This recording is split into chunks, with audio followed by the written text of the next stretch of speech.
School സമയമാറ്റത്തെക്കുറിച്ച് പറഞ്ഞു കഴിഞ്ഞാൽ അധ്യയന വർഷത്തിൽ 220 പ്രവൃത്തിദിനം ആവശ്യപ്പെട്ട് 2024 തുടക്കത്തിൽ എറണാകുളം ബീട്ടൂർ എബനൈസർ എച്ച്എസിലെ മാനേജറും PTA ഹൈക്കോടതിയെ സമീപിച്ചു. ഇതിലാണ് കാര്യങ്ങൾ തുടങ്ങുന്നത്. ഇതിന് പിന്നാലെ ചട്ടങ്ങൾ അനുസരിച്ച് തീരുമാനിക്കാൻ പൊതുവിദ്യാഭ്യാസ ഡയറക്ടർക്ക് കോടതി നിർദ്ദേശം നൽകുകയാണ്. അപ്പോൾ അതിന്റെ ബാക്കി കണക്കുകളിലേക്ക് കൂടി നമുക്കൊന്ന് വരാം. ചട്ടങ്ങൾ അനുസരിച്ച് തീരുമാനിക്കാൻ കോടതി നിർദ്ദേശിച്ചപ്പോൾ പൊതുവിദ്യാഭ്യാസ ഡയറക്ടർക്കായിരുന്നു ഈ നിർദ്ദേശം കിട്ടത്. അടുത്തതായി ഹർജിക്കാരനെ കേട്ട ശേഷം നിയമാനുസൃതമായ പ്രവൃത്തിദിനങ്ങൾ കലണ്ടറിൽ ഉൾപ്പെടുത്താമെന്ന് 2024 ഏപ്രിൽ 25 കോടതി ഉത്തരവിറക്കുകയാണ്. ഈ തീരുമാനം ഹർജിക്കാരൻ പക്ഷേ അംഗീകരിച്ചില്ല. ഇത് തനിക്ക് അംഗീകരിക്കാൻ പറ്റില്ല എന്ന് ഹർജിക്കാരൻ പറയുന്നു. സർക്കാരിനെതിരെ കോടതിയലക്ഷ്യ ഹർജിക്കാരൻ നൽകുകയും ചെയ്തു. അതിനുശേഷം എന്ത് സംഭവിച്ചു? തുടർന്നാണ് സർക്കാർ 25 ശനിയാഴ്ചകൾ കൂടി പ്രവർത്തനമാക്കിക്കൊണ്ട് ഒരു വിദ്യാഭ്യാസ കലണ്ടർ പ്രസിദ്ധീകരിക്കുന്നത്. ഇതിനെതിരെ ഹൈക്കോടതിയിൽ KPSTA, KSTU തുടങ്ങിയ സംഘടനകളൊക്കെ ഹർജിയുമായി എത്തി. അങ്ങനെ ആ പോരും നടന്നു.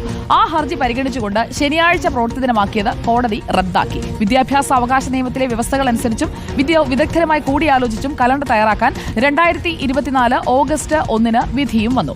ഇതോടെ വിദ്യാഭ്യാസ കലണ്ടർ സമഗ്രമായി പഠിച്ച് ശുപാർശ നൽകാനായിട്ട് സർക്കാർ 2025 ഒരു 5 അംഗ വിദഗ്ധ സമിതി ജനുവരി 20 രൂപീകരിക്കുകയാണ്.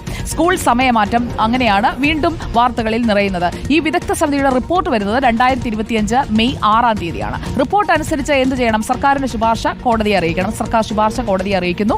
മെയ് 31 തീയതി സർക്കാർ പുതിയ വിദ്യാഭ്യാസ കലണ്ടർ പുറത്തിറക്കുകയാണ്. അതായത് ഈ വർഷത്തേക്കുള്ള 2025-2026 വർഷത്തെ വിദ്യാഭ്യാസ കലണ്ടർ. ഈ കലണ്ടറിലാണ് സമയമാറ്റത്തെക്കുറിച്ച് നല്ല വ്യക്തതയോടെ പറയുന്നത്. അതായത് ആ സമയമാറ്റം എങ്ങനെയാണ് എന്ന് ചോദിച്ചു കഴിഞ്ഞാൽ 1 മുതൽ 4 വരെയുള്ള ക്ലാസുകൾക്ക് 198 ദിവസം പ്രവൃത്തി ദിനം, 5 മുതൽ 7 വരെ ക്ലാസുകളാണെങ്കിൽ 200 ദിവസം പ്രവൃത്തി ദിനം, 8 മുതൽ 10 വരെയുള്ള ക്ലാസുകൾക്ക് 204 ദിവസം പ്രവൃത്തി ദിനം. ഇത് ഉറപ്പാക്കുന്നതിനായിട്ട് എങ്ങനെയാണ് മാറ്റങ്ങൾ വരുത്തിയത് എന്നത് കൂടി നോക്കാം. ഇത് ഉറപ്പാക്കുന്നതിനായിട്ട് 38 വെള്ളിയാഴ്ചകൾ ഒഴിവാക്കിക്കൊണ്ട് 166 പ്രവൃത്തി ദിനങ്ങളിൽ രാവിലെയും വൈകിട്ടും 1/4 മണിക്കൂർ 15 മിനിറ്റ് വീതം അധിക പ്രവൃത്തി സമയമാക്കുകയാണ്. അത് UP ക്ലാസ്സിന് 2ഉം ഹൈസ്കൂളിൽ 6ഉം അധിക ശനിയാഴ്ചകൾ പ്രവൃത്തി ദിനവുമാക്കി. ഇങ്ങനെയാണ് ഈ വിവാദത്തിലേക്ക് വരുന്നത്. ഇനിയിപ്പോൾ സമസ്തയുടെ സമരം കാരണം സർക്കാർ ഈ സമയം മാറ്റുമോ എന്നതാണ് അറിയേണ്ടത്.